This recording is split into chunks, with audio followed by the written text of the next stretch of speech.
Come on in, welcome to my home. Well, today's video was not originally going to be its own standalone video.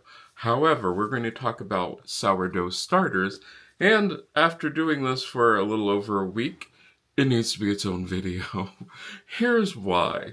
Okay, so let's start from the very beginning. I've made sourdough bread before, but I wanted to get back into it. I had gotten rid of all of my starter, so I thought, well, I should get some sourdough starter. However, our weather has been all over the place, so it'd been really hot, so I decided I would order the Cultures for Health sourdough starter, which is dehydrated. Becomes important later on, because when they send it to you, they send it with brochure, and the brochure walks you through every step of the way that you need to go, and it's really, really simple. I want to stress this. Getting the starter going and everything is really, really simple, but there are some things that I've learned along the way. Okay, let's go from the very first day. The very first day, you get your starter, you put it in your container, which hopefully you have a container. Put a pin in that. We're going to come back to that. Hopefully you have a nice good container with markings on it, and then it hopefully has a thermometer on it, and you mix it with a tablespoon of water, which needs to be filtered, they say, and a tablespoon of flour. Both of those things are sort of interesting because I guess they cause some sort of controversy. A lot of people are like, you can only use spring water. Other people are saying, oh, you can't use tap water. I personally am using filtered water for my water. And then when it came to the flour, originally I got the whole wheat sourdough starter. I didn't have whole wheat flour at the time, and I was shocked because I thought I had some, so I had to use all-purpose flour. It's fine. It is. I did some research on it, and it's like, yeah, as long as you're using, the correct amounts, and as long as you stick with it, it should be fine. But there are some other sourdough things that you need to remember. One of them is sourdough is not supposed to touch metal. You're probably like, well, why is that? Well, from what I've learned, and I did leave a link down below in the description, that sourdough actually means, I think it's German the Germans for like acid. It's explained better down below in the link. So yes, the acid can react to certain metals, and it can ruin the sourdough. That's bad. You don't want that. I did read that if you use stainless steel, you don't have to worry about that as much.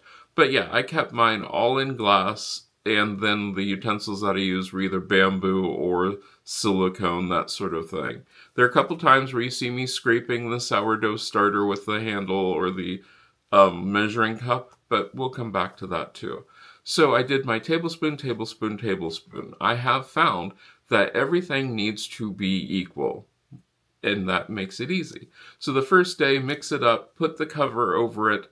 You mix it up, put it in the jar, put the cover over it, and that's when I came across my first problem. One of the things that I got was this cute little jar thing to cover, for the sourdough to go in. It's nice, but the cover is horrendous. It is really, really hard to get it on there. So I'm like, oh, that's not great, but I can live with it. Okay, the second day comes around, and now I'm supposed to do, 2 tablespoons of water, 2 tablespoons of flour. Cool, I can do that. So I put in my 2 tablespoons of water, 2 tablespoons of flour, and the sourdough starter. Problem. Realistically, you need 2 sourdough jars, so that way you can transfer from the dirty jar that you had been using into the nice clean jar, and that will come up again to make your life easier. So I did my 2 tablespoons, mixed it up, covered it over. Cool, no problem. Next day, it becomes 1/4 of a cup. Once again, no problems. All of these things are really easy. You still just have to start cleaning up the jars. Once you get into the later days where you're now using half a cup of everything, but the jar becomes an issue, because you're going to have to pour your half a cup of starter into something. You have more than a half a cup of starter in your later days, so you need to clean out the jar. Well, the jar needs to be cleaned out, and that becomes its own issue. But if you have a second sourdough jar, you can just pour the starter into the well-marked second jar, and then you add your water, mix it up, add your flour, mix it up, make sure everything is all mixed up, cover it over, and then you're ready to go. By this time, I was like, oh, this is ridiculous. Get the second jar. I got the second jar, made life so much easier. I mean, like, this did things like I could then just pour the sourdough into the second jar and go. Now let's talk about some things about heat, because this has been a problem here. Normally, like, it's not that big of an issue, but even today we have a heat advisory because the temperature is supposed to get up to 100. Tomorrow it's supposed to get up to 105. So yeah, you want to make sure that your sourdough stays in like the whole, think room temperature. You want a nice, comfortable room temperature for your sourdough. Nothing too hot, nothing too cold. And the same goes with your filtered water. You want your filtered water to be, room temperature. So I just left mine out on the counter. Well, actually, I have my water filter on the counter, and so it then filters the water. It makes it easier. Now, the mixing. You do want to make sure that your sourdough gets mixed up really well.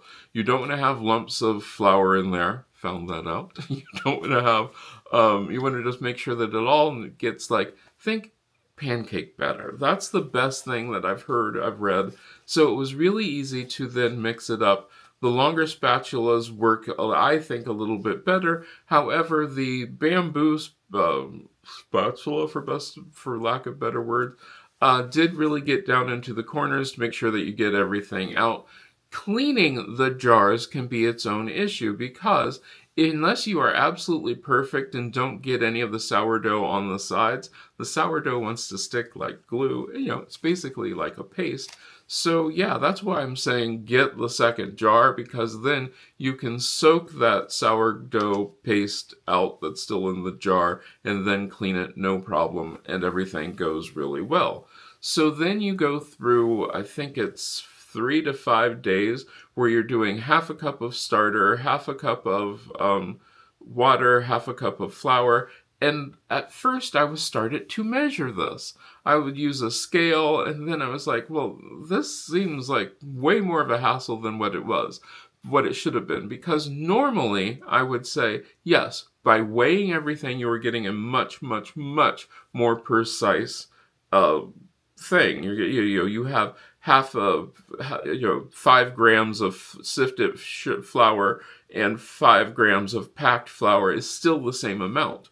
But half a cup of sifted flour versus half a cup of packed flour is a lot different. So weighing does work out. However, what I was looking at said that I needed to have 50 grams of starter. And my brain even instantly kicked in there going, well, wait, the starter is heavier than water or flour.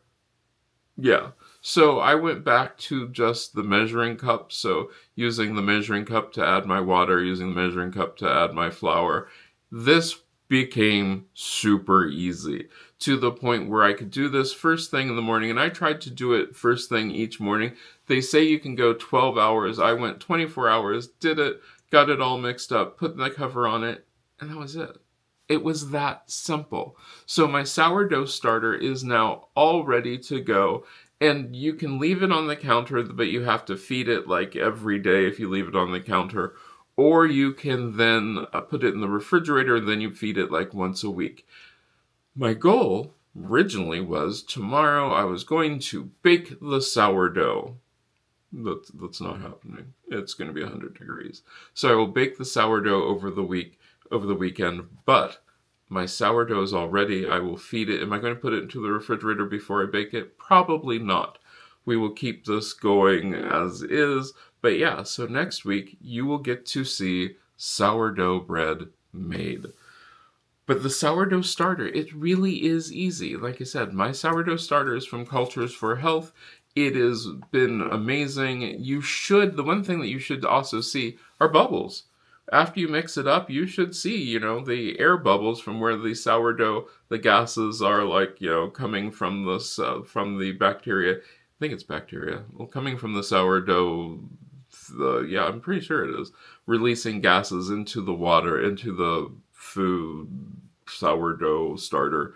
And yeah, you should see bubbles. If you don't see bubbles, that's a bad thing. It's gone wrong. It should also not turn color or smell really bad. Yeah, you want to make sure that your sourdough has none of those problems.